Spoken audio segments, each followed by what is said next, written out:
Аналық бездегі поликистозды диагнозды біз қай уақытта қоямыз? Ол бірнеше себептерге байланысты. Ең бірінші пациенттің шағымдарына қараймыз.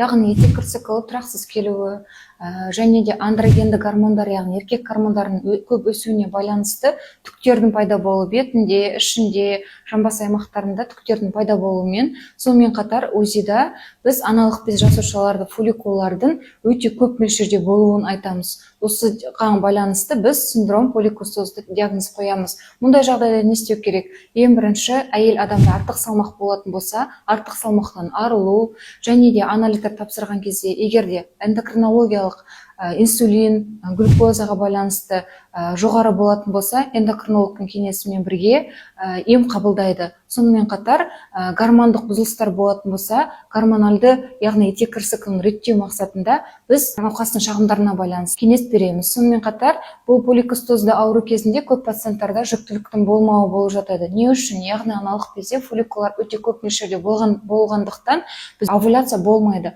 Овуляция болмағандықтан жүктілік қиынға соғады. Ондай мақсатта біз міндетті түрде және қалқанша безінің патологиясы және генетикалық гормоналды өзгерістердің барлығын анықтап, біз жүктілікке байланысты кеңестер жүргізетін боламыз. Яғни бұл пациенттарға көбінесе біз стимуляция жасаңыз деп кеңес береміз. Стимуляция кезінде бұл аналық бездегі жасушалардың қоры азайып, жақсы жүктілікке оң нәтиже береді.